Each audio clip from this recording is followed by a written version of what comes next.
Leitura do dia 84/365 1 Samuel 13 a 15. Esse é o projeto Bíblia em 365 dias. Estaremos dia a dia cada vez mais próximos do nosso Deus Pai Celestial. Referência à leitura do dia 25 de março de 2023 do Plano Anual.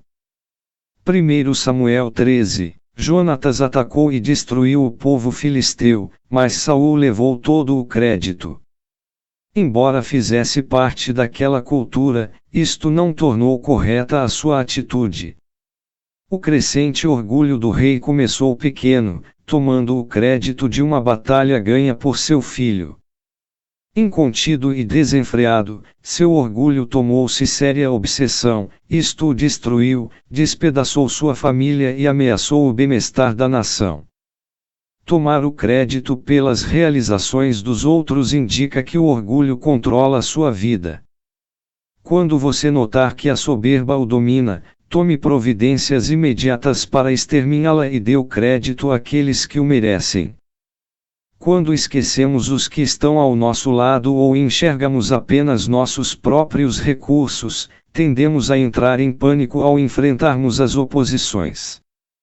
Os israelitas ficaram apavorados e esconderam-se quando viram o poderoso exército filisteu. Esqueceram que Deus estava ao seu lado e que não poderiam ser derrotados. Ao enfrentar problemas e tentações, volte sua atenção para o Senhor e confiante nele para ajudá-lo. Ao invés de esperar por um sacerdote, Saul ofereceu o sacrifício. Isto era contra a lei de Deus e as instruções de Samuel. No desejo de atacar os filisteus, tomou uma decisão precipitada e desobedeceu ao Senhor. Aparentemente, fazia uma boa coisa, oferecia um sacrifício a Deus antes de uma batalha crucial, mas fez isto de forma errada. Assim como Saul, nosso verdadeiro caráter espiritual é revelado diante das nossas dificuldades. Os métodos que utilizamos para alcançar os nossos objetivos são tão importantes quanto a realização deles. É difícil confiarmos em Deus quando vemos nossos recursos esgotar-se.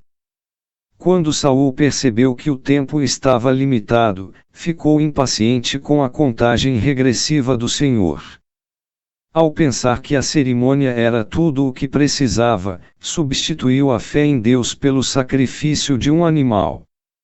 Ao enfrentar uma situação difícil, não permita que a impaciência o leve a desobedecer a Deus. Ao saber qual é o desejo do Senhor, siga seu plano e não se importe com suas consequências. Deus costuma usar a demora para testar a nossa obediência e paciência. Saul apresentou inúmeras desculpas para justificar sua desobediência. Mas Samuel as anulou, quando trouxe à tona a realidade: procedeste neciamente em não guardar o mandamento que o Senhor, teu Deus, te ordenou. Assim como Saul, costumamos encobrir nossos enganos e pecados, ao tentarmos justificar e espiritualizar nossas ações devido às circunstâncias especiais. Estas desculpas, porém, nada são além de desobediência. Deus conhece nossos verdadeiros motivos. Ele perdoa, restabelece e abençoa apenas quando reconhecemos nossos pecados. Ao tentar esconder os pecados atrás de desculpas, Saul perdeu seu reinado. Israel não estava pronto para realizar qualquer batalha. Seu exército encontrava-se despreparado, porque não existiam meios para transformar suas ferramentas em material bélico. Na verdade, se um israelita quisesse recobrar o cone de sua espada, precisava pagar a um ferreiro filisteu pelo serviço, porque eles eram exímios ferreiros. E cobravam caro para afiar uma peça de cobre ou ferro.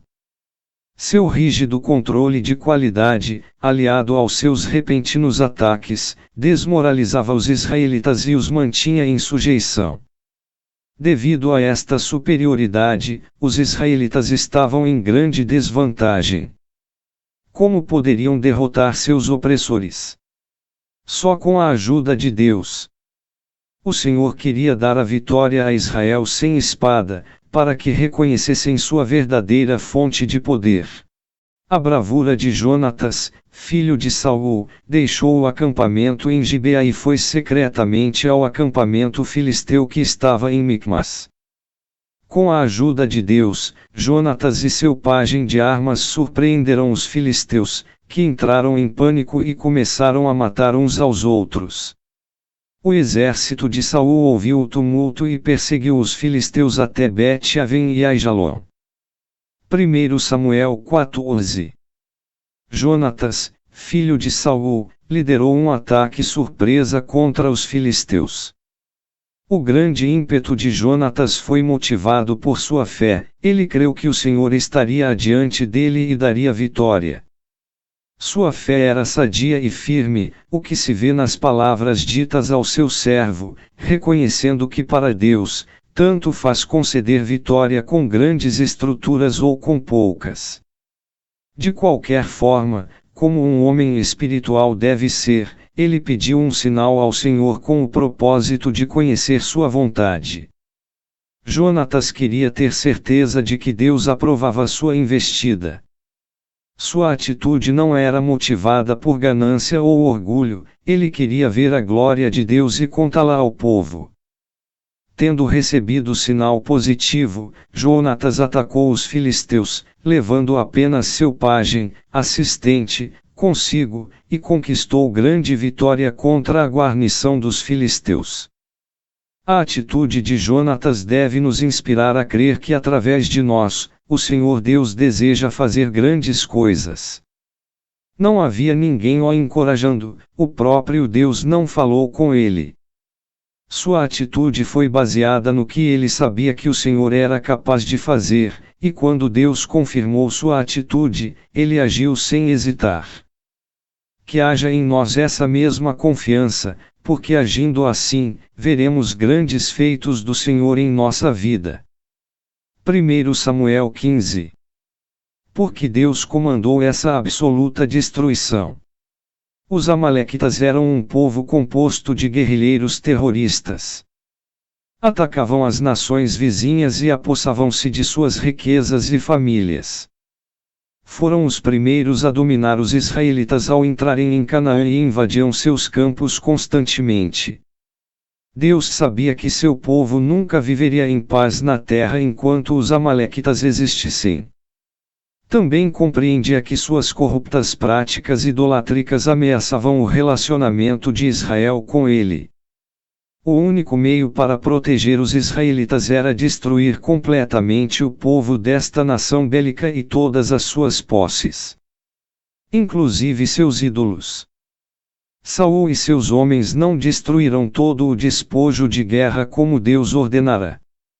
A lei sobre o dedicar algo e separá-lo para destruição era bem conhecida pelos israelitas. Qualquer coisa debaixo da proibição de Deus deveria ser completamente desfeita. Isto fora estabelecido a fim de prevenir que a idolatria se espalhasse por Israel, pois muitos destes objetos eram ídolos. A infração desta lei era castigada com a morte. Isto demonstrava desrespeito e descuido para com Deus. Porque era uma violação direta à sua ordem. Quando encobrimos o pecado, a fim de proteger o que temos ou para ganho material, na verdade, não estamos sendo astutos, apenas desobedecemos à lei de Deus. A obediência seletiva é apenas outra forma de desobediência. Ao declarar que se arrependerá de ter constituído Saul como rei, afirmava o Senhor que cometera um engano. O comentário de Deus foi uma expressão de tristeza, não uma admissão do erro. O onisciente não pode cometer erros, além do mais, não mudou de ideia. O que fez no entanto, foi alterar sua atitude com relação a Saul quando este se desviou. O coração de Saul não mais pertencia a Deus, mas aos seus próprios interesses. Saul construiu um monumento em sua própria honra. Que contraste com Moisés e Josué, que deram todo o crédito a Deus. Saul pensou que obtivera uma grande vitória sobre os amalequitas, mas Deus viu isto como um grande fracasso porque ele desobedeceu e mentiu para Samuel sobre os resultados da guerra. Ele talvez tenha pensado que sua mentira não seria descoberta ou sua atitude não era errada. Saul enganava a si próprio. As pessoas desonestas creem nas mentiras que constroem ao redor de si mesmas, e perdem a habilidade de distinguir o que é a verdade. Ao acreditar em suas mentiras, a pessoa vai enganar a si mesma, afasta-se de Deus e perde a credibilidade em todas as suas amizades. No final das contas, a honestidade sempre prevalece. Este é o primeiro dentre muitos lugares na Bíblia onde é declarado o tema: obedecer é melhor do que sacrificar. Samuel teria afirmado que aquele sacrifício era sem importância. Não? Ele exortou Saul a olhar os próprios motivos ao fazer o sacrifício ao invés de olhar o holocausto propriamente dito. O sacrifício era um ritual que demonstrava a comunhão entre o homem e Deus. Mas se o coração da pessoa não estivesse verdadeiramente arrependido ou se ela não amasse o Senhor de verdade, o sacrifício era uma cerimônia vazia. Cerimônias religiosas ou rituais são vazios a menos que sejam apresentados com atitude de amor e obediência. Ser religioso, ir à igreja, trabalhar em um departamento, fazer doações à assistência social, etc. Não é suficiente se não agirmos com devoção e obediência a Deus. Rebelião e teimosia são sérios pecados. Eles envolvem muito mais do que ser independente e firme em seus pensamentos. A Bíblia os compara à bruxaria, pecado digno de morte. Saul tornou-se rebelde e teimoso, então não é de se admirar que o Senhor finalmente o rejeitasse e o tirasse o seu reino.